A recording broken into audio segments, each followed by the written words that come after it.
In today's episode, we're going to talk about a controversial topic that is psychedelics. And although I laugh at it, it is definitely a serious note. I think I read the other day that 30% of people that trial, I think it was LSD, acid, have a somewhat uncomfortable experience. And so I do want to preface this video by saying I do not recommend experimenting by yourself, maybe not at all. For certain people, and if it is, it should be in an environment with a shaman, someone that can take you through it properly and maybe start very light. But that's a story for another day. Today I'm going to talk about what I experienced and almost challenge and almost open. I'm open to hear the challenge on what I believe we're able to access, my understanding of the way the universe works. I've really seen a lot and learnt a lot. I feel like I've developed my meditation practice, mindfulness, I've had all my major transformations really under the influence of various psychedelics. So for me, whether it's been ayahuasca trips, mushrooms, or LSD acid, I've had the same experience. I've gone into this same dimension, is my best explanation of what it is, into this spiritual world. So what I have been able to do in these trips is take notes and be in the process of being in another dimension, communicating with some other entity spirit, and be able to write this down in my process. It's normally coded because you're not writing great English in this state. But I've had nothing but magical experiences. The first time I was on ayahuasca, I actually learned to meditate. And what happened is I went into this world of creativity. That very first one I did, I was basically just in music video clips, and this female entity was just the host, and she would just keep changing forms. It was just a female energy. She was very playful, a little bit sexual, giving me shit, laughing, and that's when I really realized that there's this energy, the universe it's playful. It's kind of got this cheekiness to it. And that's why I'm like, why are we so serious when people are in meditation and in this spiritual realm? Because my experience with this realm is it's a lot of fun, it's cheeky, and you could say, hey, that's just matching my personality, potentially. But I do believe a lot of other people have had similar. And anyway, I went into this I had the busiest mind, more busy than anyone I know, almost like a war in my own head of just can never be. Stripped fun out of everything from just total obsession drive. And when I went into this meditation or into this trip, I went through and she's like, I go, all right, I remember saying it, I'm in this trip, and I'm like, all right, I want to know the secrets of the universe. And she just starts laughing at me and goes, it doesn't work like that. And anyway, I go into this period where I go into meditation, and I go to meditate and my thoughts come. And she just goes, nah. And any thought I had would just send up like stardust. Kind of like when LeBron James flings the chalk into the crowd, same sort of feeling. And she's like, that's how simple it is. And I sit there in the trip and I go there, you're telling me, because I'd suffered mentally, like trying to meditate, like it was torture for me. And I was like, oh my God, this is how you meditate? This is how you empty the mind? And she's like, yeah, not that hard. And like, give me shit. I'm like, oh my God, I've been in this war with my mind and just over busy this whole time, and I can just rest like that. And she's like, yeah. So anyway, that was my first experience, and I've been able to use that skill anytime I meditate. I can just go into meditative state. I don't really need to use that strategy a lot anymore, because I can go into blank space for long periods, and where the magic lies, in my opinion. But I'm able to go into that if I need to, and if my mind was racing, just breathe into it and just send it. Go, no mind, and into that no mind state.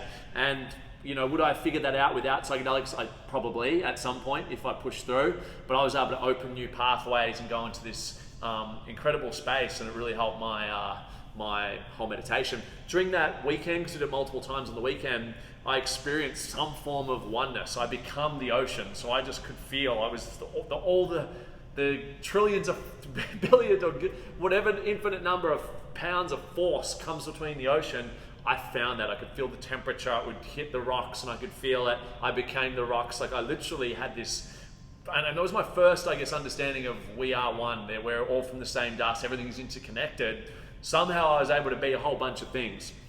And to be honest, at the time, that world was new to me, so I didn't think much of it at the time, but that memory is very, very vivid for me, and I took notes on it, so I'm able to access that, and now I'm doing And I don't trip often. I'll probably do it often I'll do it like twice in a quarter or something, and then I'll just kind of get on with my life, and if I feel a calling to it, I'll go back.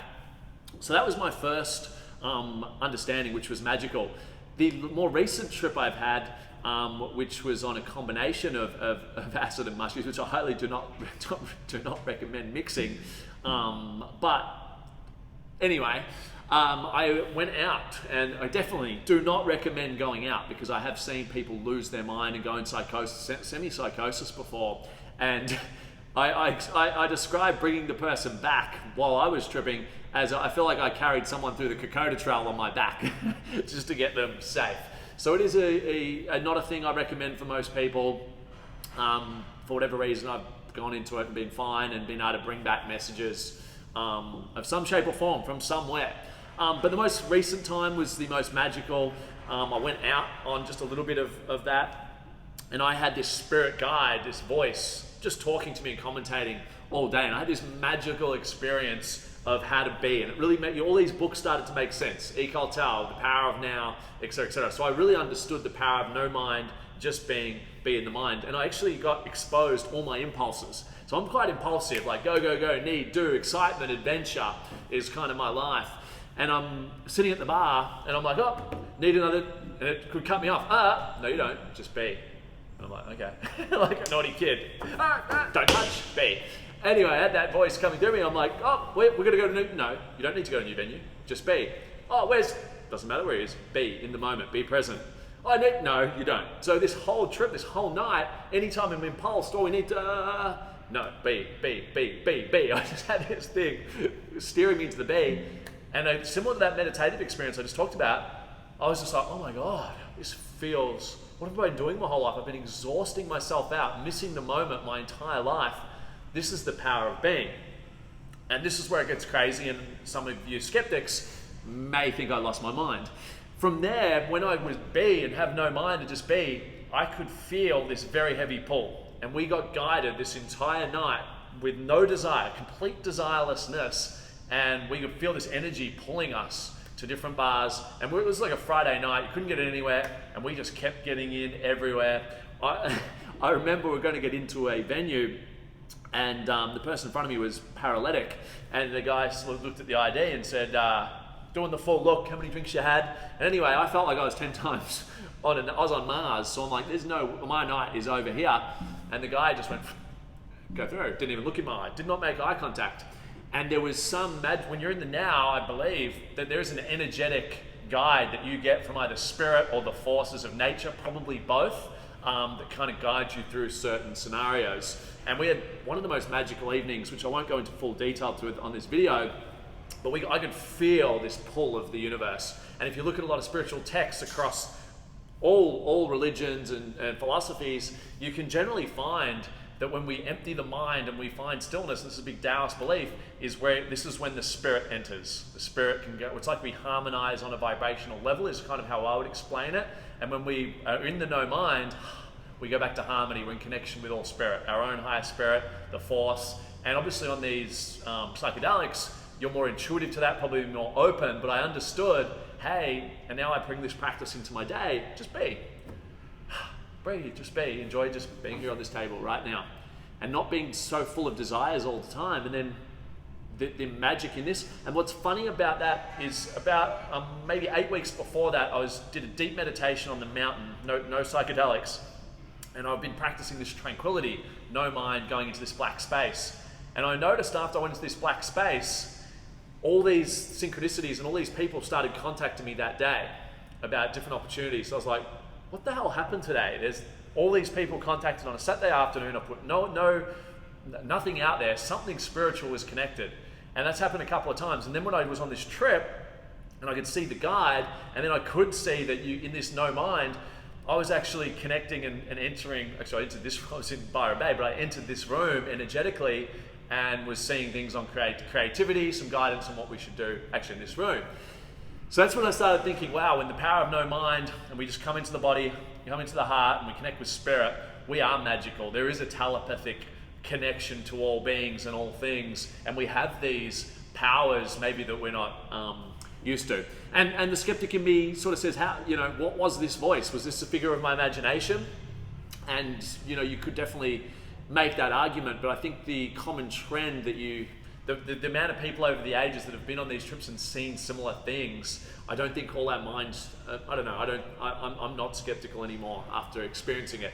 And yeah, just had all these amazing insights on how the universe works. And then I had this incredible realization about the spirit world. So I went into this, what I think was the spirit world, and I went into this dimension, right? And literally everything was one, and there was no time. So I've always heard the concept, there is no time. Energy is timeless. Only on this human realm do we experience a form of time. In the spirit world, it's timeless. And I was able to actually just I would have people from my life, current, living, dying, would just come in and communicate, and we'd go to different beaches, we'd be on different locations. It all just kind of blended into one. It's like this spirit energy I could be with someone, but because it's a spiritual world and there's no separation, I could also be with someone else having a different conversation and connection at that same time, because there is no time. That's what I saw, as crazy as this may sound. So I really had this understanding of holy shit, we are from this spiritual realm, we're here with on a human experience, and when we go back, everything's there, everything. And actually, someone close to me in my life popped up and she was like, I'm here, I'm always here, I'm never not here. And I remember those words really clearly and took notes on it. And I was like, wow. And I have had this feeling and it's really helped me with people that I don't see a lot in life now. And if someone passes, I'm kind of like, well, I know we're going to go see each other. We're just here on this human experience. And the whole saying of we're spiritual beings having a human experience, that made sense to me now. I really saw it, that we go into the spiritual dimension of everything connected, be the ocean, everything there. We're all coming down for a role in this physical form. And I really had this understanding that we need to navigate through the physical form. And a lot of people that get into spirituality, they don't want to play part in the matrix anymore. They just want to go and hug trees and get high. And my message that I got was, that's not the way to be. It's actually to bring your spirit into the integration of the world. And here's what this entity told me. The problem is we're born in our true spirit. We're incarnated into this body full of spirit, full of life. And we enter these constructs, and that's all they are. They're constructs, whether you're in communism or socialism or democracy. Your family's a construct. If you go to a local church, sporting team, environment, your street, there's constructs everywhere that shape what we think is important. And this is where we lose track of who we really are, and we get stuck in ego, hierarchy. You're here, you're a police officer, you're down here, lawyers, politician. This is how the world works. Now we feel inferior. We're looking at everything else. We're stuck in the matrix of desires, not feeling good enough. We lose complete connection of our true self. So the message I got on these trips was, we need to return to source every day through meditation and go back into the real world, but never lose. We go back, we navigate through these constructs with this spiritual understanding, what you would call awake or conscious.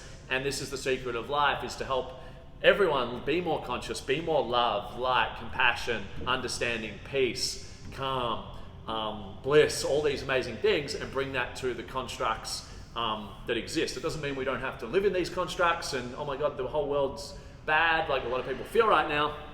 No, we just need to be the light. We need to help be the light. The best teacher of the light is to be the light.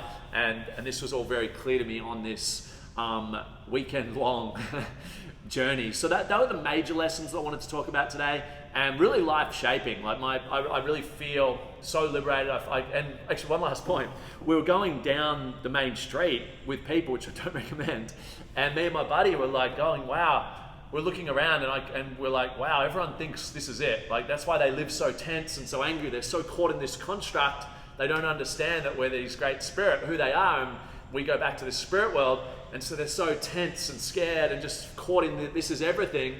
And it was kind of like, a little bit like the scene in The Matrix where Morpheus walks through and he's like, the Matrix is a system, Neo. It was quite a similar experience that we had. And we both shared that same view, which was magical. And then we both had this realization of, similar to what I had earlier with the impulses. We're like, oh my God, everyone has just run off impulses. I'm feeling sad, wine. Feeling unworthy, buy more stuff. Feeling unworthy, go do more, work more money, things, IKEA. We're like, we are actually, as humans, and we both live this life as well, we're actually insane. We're just this little impulse monkey filling all our voids. Tired, coffee. Sad, wine. Stressed, wine. More wine, beer. Give me more. It's like a Homer Simpson. Feeling sad. Give me more beer. Beer. Yeah, buy more stuff. That's how insane it was. And we're walking down the main strip, just laughing hysterically at the insanity of ourselves and us, you know, as humans. So I've had magical experiences on it. It's helped me understand the spiritual world, how it works, the workings of the universe. And the magic is every single day now, I go back into meditation, I go into no mind. Why? Into I find no mind because I know I enter some form of spirit, enters me, and if your heart's open, and that's why every meditation I do, breathe into the heart, open the heart, smile. It opens the gateway to chi, or prana, life force, as they believe in the Tao, and I experience this. So I sit there in no mind, smiling, open heart, connect to the source, connect back home, and I have very little frustration in my life when I stick to this practice. And as they say in the Tao, or the Tao Te Ching, many interpretations, is there's so many distractions in the matrix that it's very easy, even though we're awake, to fall back into the trap and just forget about it, and we get stuck in the constructs of life, which is why I believe we all need to meditate, and every spiritual practice in the world practices breathing, channel life force, no mind, connect with spirit, connect with life force, let it guide you, educate you, wiser decisions. The heart is where all spirit resides and connects through. That's our connection to all spirit and life comes through here. So I had an amazing experience. I had an amazing couple of weeks after it as well, just deep study of Eastern philosophy, and I'd actually lived it. So when you're reading these texts now and you've lived it and felt it, it has a much more profound effect. So interested to see what you think of these experiences. Have you had similar? Any questions, comments? Maybe you got some skepticism, that is okay too. I was as skeptical on, is this stuff a figure of my imagination, or is there something beyond? And obviously, I am absolutely certain there is something beyond.